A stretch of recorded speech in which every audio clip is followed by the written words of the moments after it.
अस्सलाम वालेकुम नाजरीन, वेलकम टू हॉरर स्टोरीज़। मैं हूं मौज़म मलिक। आज मैं आपको एक सच्चा वाक़या सुनाने लगा हूं, ट्रू स्टोरी जो मेरे वालिद साहब के साथ पेश आई थी।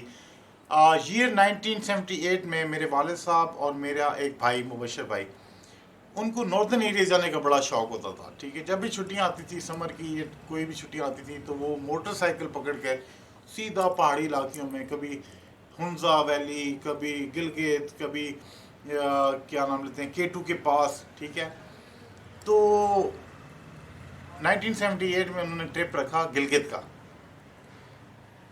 मोटरसाइकिल पे यहाँ से वो गिलगित पहुँचे। ठीक है, वहाँ पे एक रेस्ट हाउस था, बहुत ही पुराना।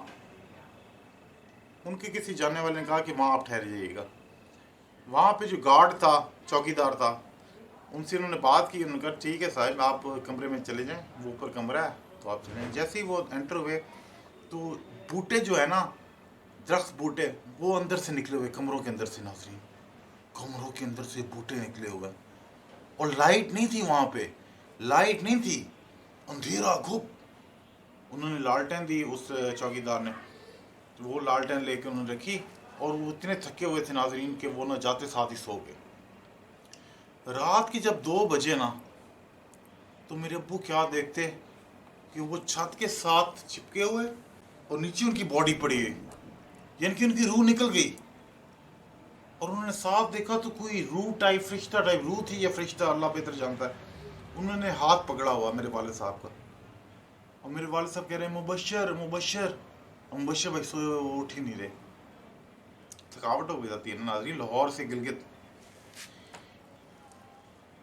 तभी ना उस रूह ने मेरे वालिद साहब को वहाँ से खींचा और पार ले गई। पहाड़ों के ऊपर से चक्कर लगाया रूह ने, और सीधा गाँव ले गई।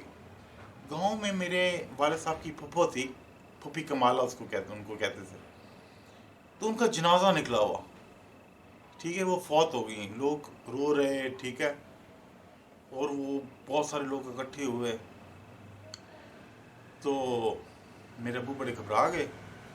फिर उस रूह ने या फरिश्ते ने मेरे अब्बू का हाथ पकड़ा और पूरे गिलगित हुंजा का चक्कर लगाया ऊपर से।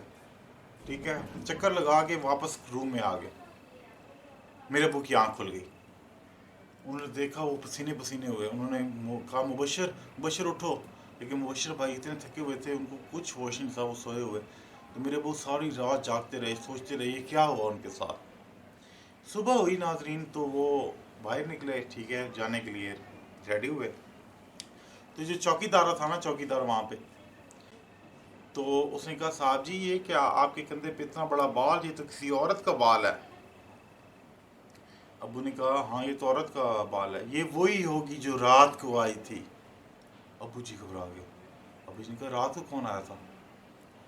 उन्होंने कहा इस रात को नहीं, पिछली रात को एक गोरा और गोरी यहाँ पर रहने आए थे, ये उसका बाल है, गेस्ट हाउस में रहने आए थे।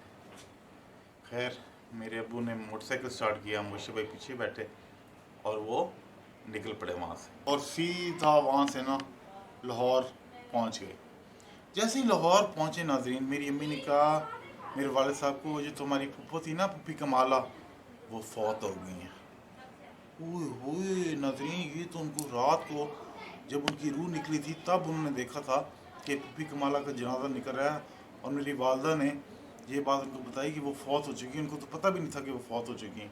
तो वो बड़े घबरा गए। उन्होंने मेरी वालदा को सारी स्टोरी बताई कि इस तरह मेरी रूह निकली और वहाँ फूफी कमाला का ना जनाजा देखा था।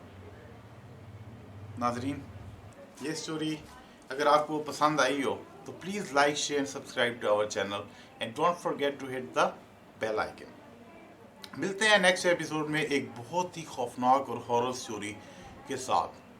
ठीक है, तब तक के लिए इजाज़त। मैं था मौज़म मलिक। अल्लाह हाफिज़, खुदा हाफिज़।